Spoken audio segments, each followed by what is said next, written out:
Hi guys, today we're making caramel apple cinnamon buns. I'm just starting off with 2 apples that I'm going to peel. Then I'm just going to cut the 4 sides to get rid of the core. And then I just slice it into little slices, and now I'm just cutting it into little cubes. Then I'm just going to put these in a medium saucepan on about medium heat. And I'm going to add 3 tablespoons of butter, a half a teaspoon of cinnamon and a pinch of salt, and a half a cup of brown sugar. You're just going to want to keep stirring this for about 15 minutes or so until the apples have softened. Now I just have 4 cups of flour in another bowl. And I just got this caramel apple cake mix that I got from Target. You could probably also get it on Amazon. And I'm just going to pour the whole cake mix in. Then I'm just going to add 1.5 packages of yeast. And then I'm just going to add in the water to activate it. Now I'm just using a spoon to mix the dough together.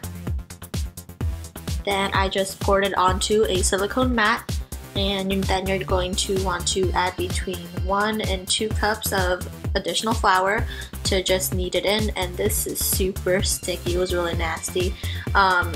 I actually could have probably just used my stand mixer with my dough hook, which I realized after making this, but if you do have a KitchenAid, I would definitely suggest doing this. But if you don't, then you can just use your hands like I am here. It works out perfectly fine. It just makes a giant mess.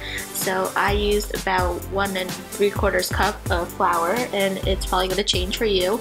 But yeah, it will be up to 2 cups, and you're just going to want to knead this until the dough is no longer sticky. On another silicone mat, I'm just going to add some oil, and then I'm just going to flip the dough so that it coats the top and the bottom. And right now where I'm living, it's not cold and it's not warm enough for the dough to rise. So I'm just going to put that in my oven, which is why I'm doing this on a silicone mat. If it's warm enough for your dough to rise, then you can just put it in a bowl with some oil and just cover it with saran wrap so that it can rise for 45 minutes. And for me, I just put this in the oven at my lowest temperature and then turned it off and let it rise for 45 minutes. 45 minutes later, your dough should be risen like this, and I'm just going to cut this in half because this actually makes 24 cinnamon rolls, which I didn't realize, and this was way too many for me. But yeah, just keep that in mind when you're making this.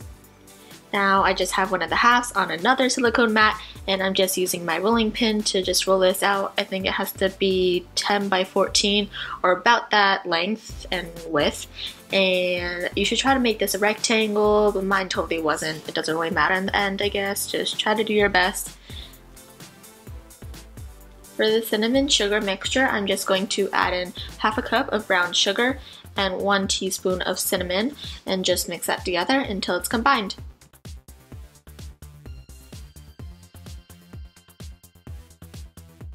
Now I just have half a cup of butter. I think it was way too much. I don't know why this recipe calls for so much butter. You probably only need 1 to 2 tablespoons. But anyways, I just have that melted, and I'm just using a brush to just spread some butter on the base. Now I'm just taking half of that cinnamon sugar mixture and spreading that on, and only use half because you are making 2 batches of cinnamon rolls. And then I'm just going to add in half of the cooled apple mixture and just spreading that evenly. Now I'm just going to roll this up as best I can, and I did a terrible job, but that's okay, it came out totally fine.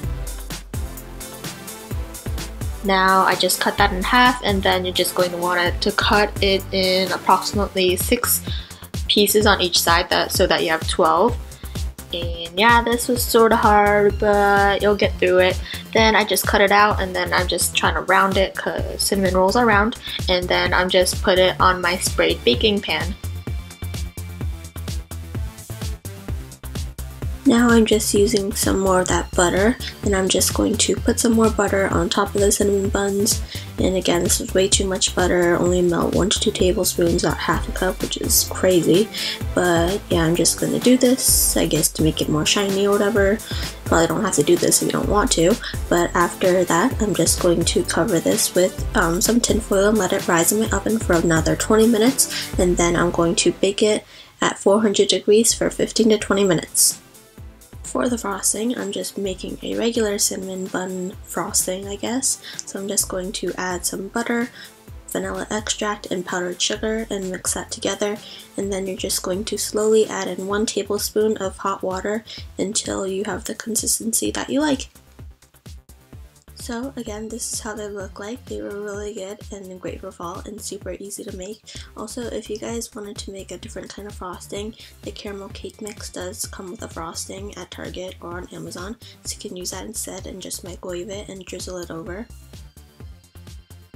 Unfortunately, I couldn't taste the caramel cake mix when you did put it in with the flour mixture, so I don't think that is necessary, but if you do want a more caramel apple taste, then I would suggest buying the frosting from Amazon or Target and putting that on the top. But that's all I have for you today, so thank you guys so much for watching, and I will see you guys next time. Bye!